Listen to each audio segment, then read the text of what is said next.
Colgate Tooth Powder presents The Theater of Romance. Tonight, Colgate Tooth Powder brings you Dane Clark and Faye Emerson in Love is News.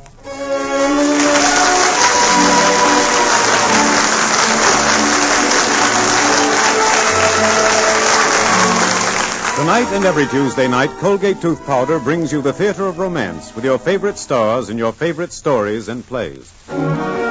Use Colgate Tooth Powder. Keep smiling just right. Use it each morning and use it at night. And now, tonight's presentation, Love is News, starring Dane Clark as Steve Layton and Faye Emerson as Tony Gateson.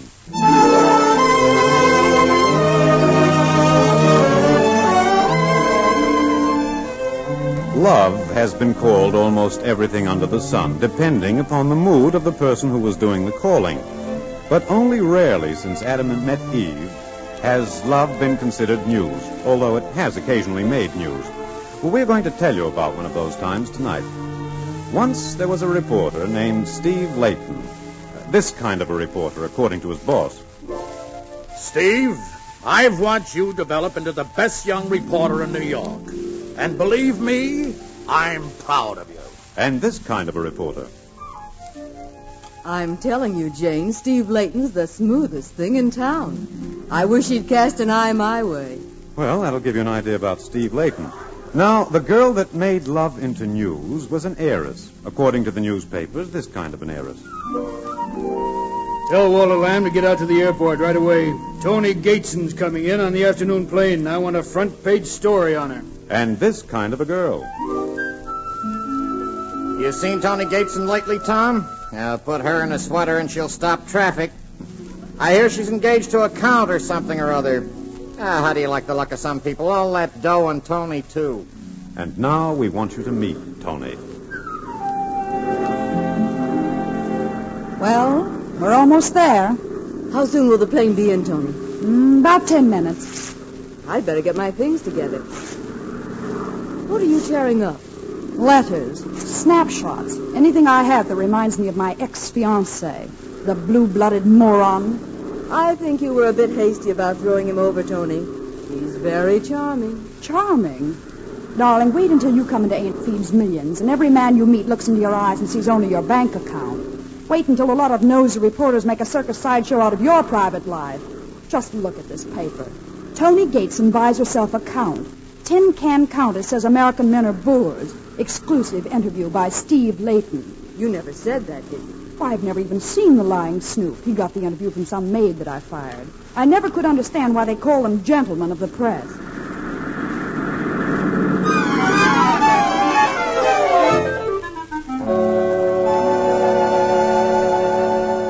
Miss Gateson? Yes? I'm Crandall of the airlines. There's a mob of reporters waiting outside, and I thought you might like a little help getting through, so I brought a special escort to see you to your car. Oh, thank you. That's very kind of you. If I may suggest, Miss Gateson, how about sending your friend out with the police? The reporters will think it's you, and then you can get away by yourself. Oh, that's a wonderful idea. Will you do it, Lois? Sure, Tony. Pull the hat down over your eyes and turn your coat collar up, and that will do it. I'll meet you out at Uncle Frank's house, honey. Okay. See you later, Tony. We'll just stay here in the plane until she has time to get through, and then we'll go. The reporters will be so busy chasing her, they won't even notice you, Miss Gates. Oh, that's very kind of you. And most thoughtful. Oh, not at all, not at all. Reporters cause us no end of trouble. They're always annoying our passengers, especially if they happen to be celebrities like yourself. You're not going to ask for my autograph, are you? Oh, no, but I'll take a cigarette if you have one handy. Sure. Thank you. Thank you. I think I'll save this for my grandchildren as a souvenir of the beautiful Countess de Guillaume.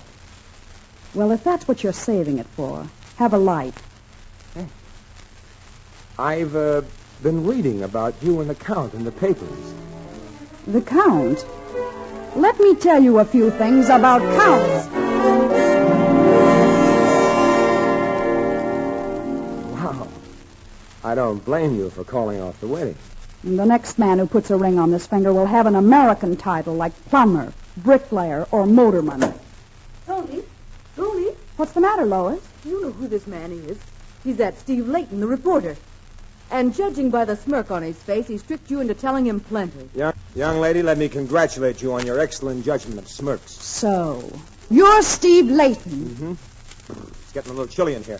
Thank you, Miss Gateson, for the cigarette and a most pleasant chat. You aren't going to print all that. I'll send you a copy. I wonder how you'd like to be hounded by a mob of peeping toms. How would you like being a public freak? Me, lady, if I had your money, they could put a press box at the keyhole of my front door. So long, Miss Gateson. I'll see you around.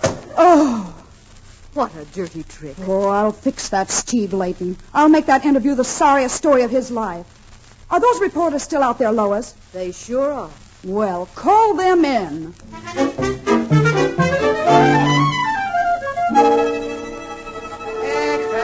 The Tony Gates is the married reporter. Read all about it. Steve Layton gets tin can error.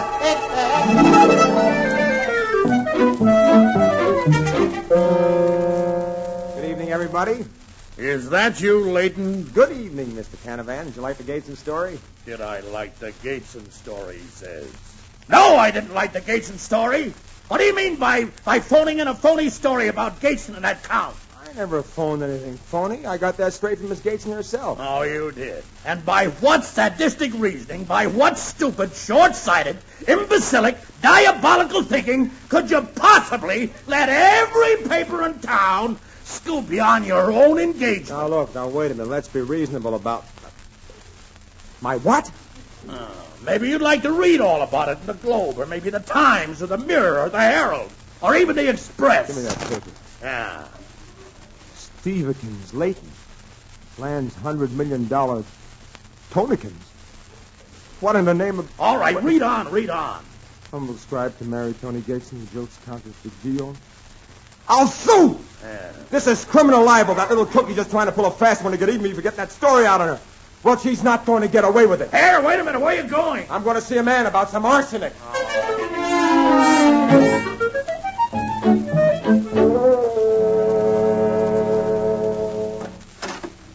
Well, hello. You know, I had an idea it might be you. I want you to get on your phone right this minute and tell my editor the truth. Well, come in and sit down, Stevie. You mustn't try to be so masterful yet, darling. After all, we're only engaged. You are going to retract that story, and you're going to do it right now. Retract it? Not on your life. I'm going to build it up. Keep you on the front page. Show you how it feels to be a public freak. Oh, no, you won't. I'll have something to say about that. Oh, you think they'll take your word against mine? I'm young, fairly good-looking, and I've got $100 million. What man in his right mind wouldn't marry me? I wouldn't. Nevertheless, we're engaged. Not for long. For just as long as it makes news. And when the scandal mongers get tired of reading about that, I'll give them another story. Heiress gives reporter the air.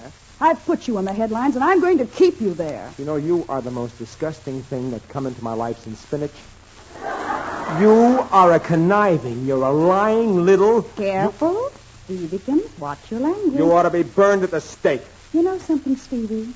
I think you're falling in love with me. Love you? Why, I can hardly keep my fingers away from your neck. Sister, I'm warning you, I've stood about all I'm going to stand. Oh, you're so handsome when you lose your temper, Stevie. Better pick up a morning paper on your way home. I told the reporters this evening I was settling $1 million on you. Why, you... Good night, Stevie, darling. Good night. I'm going to see my lawyer about you right now. Has he gone, Tony? Yes, he's gone. You know, it's a shame he's a reporter, Lois. He's really kind of nice. Careful, Tony. Yes, I see what you mean. I will be careful.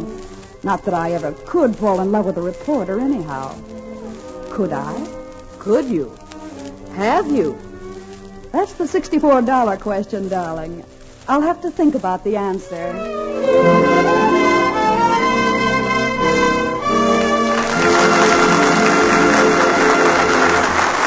In just a moment, the Theater of Romance will bring you Act Two of Lovers' News. But first, young lady, remember this message from Colgate Tooth Powder. A telephone line is the shortest distance between dates. If your telephone is silent, maybe there's trouble on the line. But not the trouble you suspect.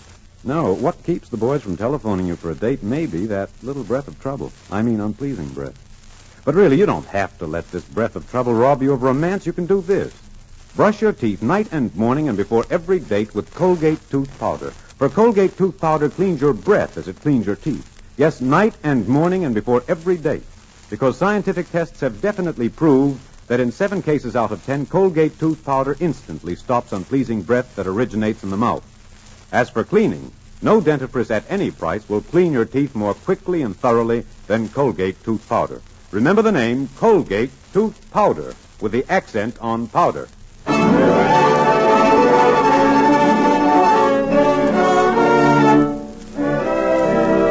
Colgate Tooth Powder brings you the second act of Love is News, starring Dane Clark as Steve Layton and Faye Emerson as Tony Gateson. Extra! Tony Gateson settles million on penniless reporter. Extra!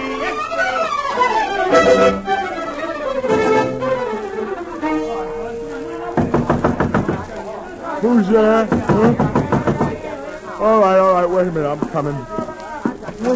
I have an insurance policy here that'll cover you for everything, Mr. Layton. Fire, accident, hurricane, floods, quintuplets, anything possible. Take a look at these samples, Mr. Layton. We make the finest suits money can buy. Wait a minute, have a yacht, Mr. Layton. Only $200,000 in 10 easy payments. No, wait a minute. No, I'm not interested. I'm not buying anything. Will you go away and let me sleep? It's the finest little car for the money that's ever been made, Mr. Layton. I don't want it. Listen, it's the best car at any price in the market. Latest thing in yachts. Chance of a lifetime. I think I'm going crazy. You're the man of the hour, Mr. Layton. The grandest thing to come along since chewing gum. You must be the happiest man in the world. And for a happy man, there's nothing like a little $200,000 yacht. It's the best car at any price. Latest thing in yachts. I wish I was dead. Well, I have 2 alternatives. Murder or suicide.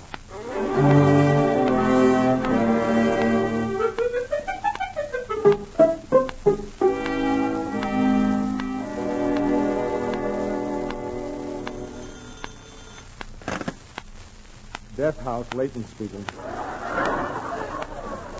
Oh, hello, Beekman. Tony's been what? Arrested? Oh, what for? Oh, only a speeding, I think. Oh, where is she? Yeah, I know where that is. Well, I think I'll take a ride out there and see if I can even the score a little. Thanks a million. So long. Speeding, eh? Well.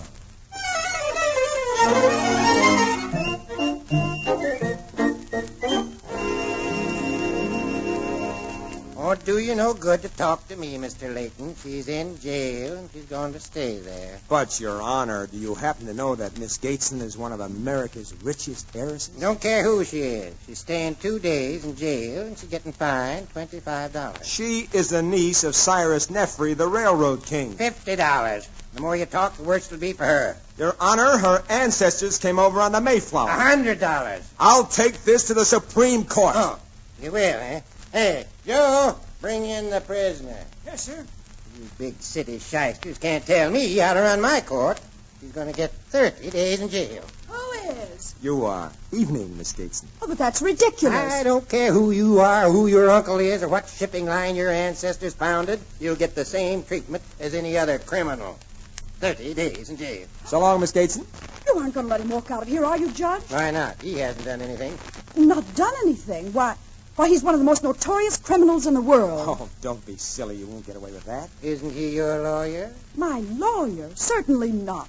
Look at his face. Do you think I'd have a lawyer with a face like that? Oh, well, now, that's hard to say. Now, don't pay any attention to her, Judge. He's as crazy as an owl. Well, he used to work at our house, and he left with half the silver. We didn't report him because he wanted us to give him a chance to go straight. Now, see here, that's about enough out of you. You see how he talks to me? He's always hated me. He just came here to try and get me in more trouble. Judge, I appeal to your sense of honor and my rights as an American citizen. This woman is a moron. She's a liar, and she's a bundle of Quiet! Snap out of both of you. Look, Judge, I'm Steve Layton. I'm a reporter on the Journal. You see? First he was my lawyer. Now he's a reporter. I'm telling you, he's a dangerous character. Lock him up. Lock them both up. I'll try and decide what to do with him in the morning. But I haven't done anything. I'll decide that in the morning. Right now I'm tired and confused, and I'm going home, go to bed. We'll straighten this out in the morning.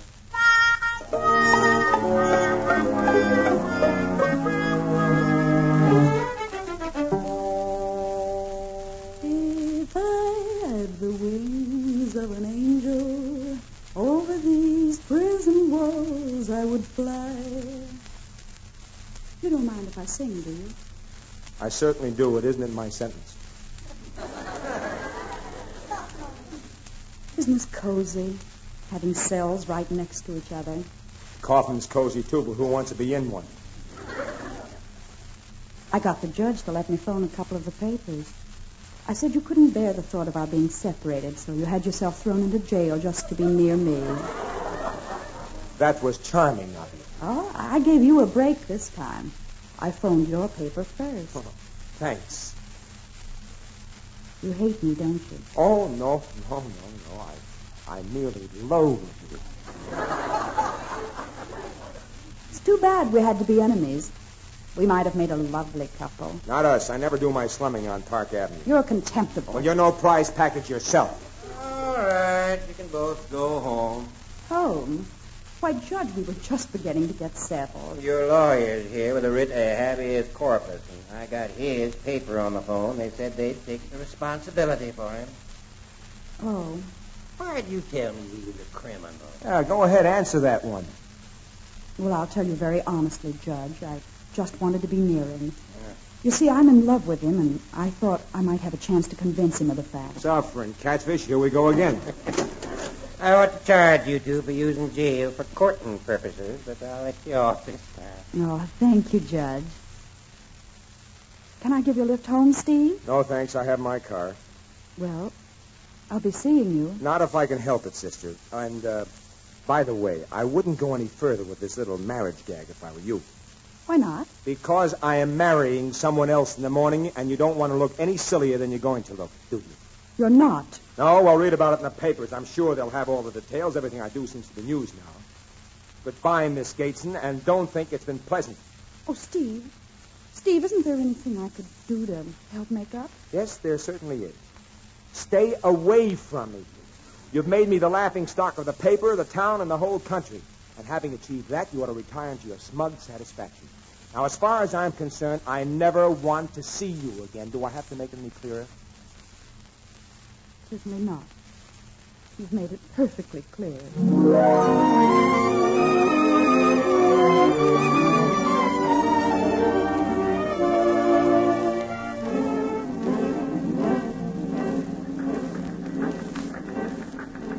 Well, that was a great story you got on the Carter trial, Stevekins. Congratulations. Lay off, will you, Canavan? Oh, now what's happened to your sense of humor? We got trampled on by a pair of French heels. Oh. Is this Mr. Layton's office? Oh, hello, Steve. Why, Miss Gateson. Look, I'm getting out of here. The place is getting too ritzy for me. Say, you got a little statement for the press, Miss Gateson? Oh, I'm afraid not today, Mr. Canavan. I came to get an interview with Mr. Layton. I thought we settled that last night. No, I've been doing a little thinking about this since last night, and it's too important to be shrugged off. Why, of course it is. You go right ahead and interview Mr. Layton. Mr. Layton, let's pretend I represent the Journal. Oh, look, will you... First, don't you think Toni Gateson is a human being? Why don't you treat her like one? Well, go ahead, answer the question. Because I don't think she is. Stevekins. Oh. Look, if you want to lose a few teeth, Canavan, you keep that up, will you? Question number 2. When are you going to start behaving like a human being yourself? Well, now, that is a good question. Maybe I'll start being a human being again when Miss Gateson goes back to Park Avenue and leaves me alone. Don't you realize she's sorry? Don't you know that she's in love with you? Look, let me give you a question, Miss Gateson. Steve, why don't you admit that you're in love with her? Because she's spoiled. She's ill-tempered. She's conniving. Oh, darling. Darling, you do love me. Love you?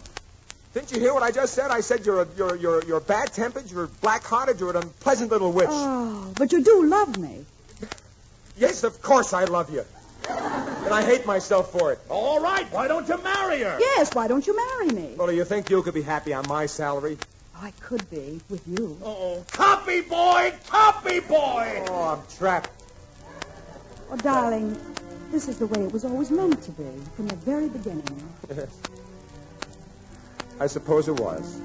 It's going to be a beautiful romance, darling. There never was anything like it before in the whole world. I guess not.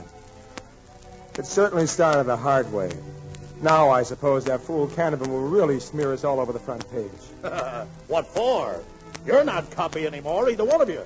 You're just a couple of kids in love. Nothing unusual about you anymore. Hey, do you like the sound of that, honey? I love the sound of it. Well, then, Miss Gateson, you've made a contract. You got a deal. Great, wonderful. I feel just like Cupid. Well, you're a little old for the part. Is it all right with you if I kiss my bride? Copy boy, cameraman, get that picture. Got it, boss. Oh, darling. I think we got the double cross. Never mind, Steve. Let's let everybody in on the story. Let it get around. You've changed your mind. It is news, Mr. Canavan? Yeah, that's right. It certainly is news when two kids fall in love. Great news. Right, Steve? Yeah. Yeah, I guess it is at that. The greatest news in the world. Oh, come here, will you, Tony? Let's do a retake on that last scene, just in case the guy didn't get his picture. Come on. Darling, huh?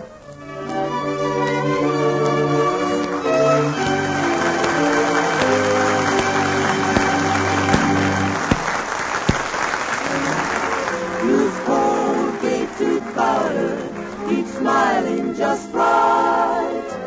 Use it each morning and use it at night to help you rate with every date. Use Colgate tooth powder. Young lady, a word from Colgate tooth powder. When love at first sight doesn't get to second base, well, it's time to search out the reason. And one reason why a romance often cools off is, well, it's that little breath of trouble. You know, unpleasing breath. So don't you take a chance with your romance. Fight that little breath of trouble this way. Brush your teeth night and morning and before every date with Colgate tooth powder. For Colgate tooth powder cleans your breath as it cleans your teeth. Scientific tests prove that Colgate tooth powder, in 7 cases out of 10, instantly stops unpleasing breath that originates in the mouth. Money can't buy a dentifrice that will clean your teeth better than Colgate tooth powder. Remember the name, Colgate tooth powder, with the accent on powder. In tonight's play, Dane Clark and Faye Emerson, who co-starred as Steve and Tony, appeared through the courtesy of Warner Brothers. Will Geer and Jack Hartley played the judge and the editor. Dane Clark will soon be seen in Pride of the Marines, and Faye Emerson is currently to be seen in Hotel Berlin. Love is News, a 20th Century Fox production, was adapted especially for this program by Gene Holloway. The music was composed and conducted by Charles Paul, and the entire production was directed by Mark Slowe.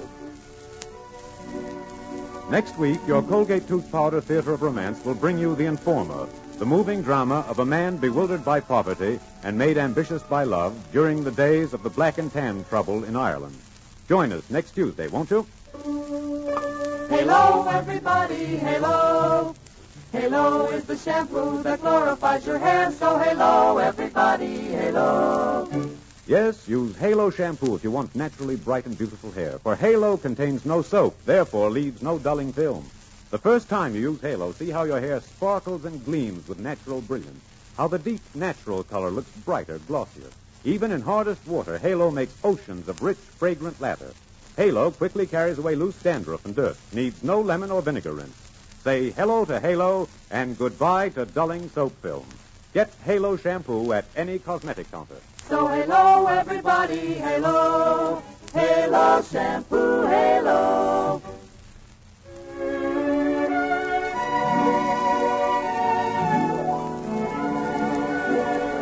Until next Tuesday night, when Colgate Tooth Powder's Theater of Romance brings you The Informer, this is your host saying good night and wishing you love, happiness, and romance. When Germany surrendered unconditionally, the national spirit went up, but used fat collections are going down. So I want to remind the ladies that our war against Japan calls for colossal quantities of fat. Yes, calls for every drop you can save from your cooking. It's needed for scores of vital war supplies, medicines, and soaps for military and home use. So, save as you never saved before. Your butcher will give you 2 red points plus 4 cents for every pound you turn in. If you live in a rural community or your regular meat dealer does not accept used fat, call your home demonstration agent immediately. This is CBS, the Columbia Broadcasting System.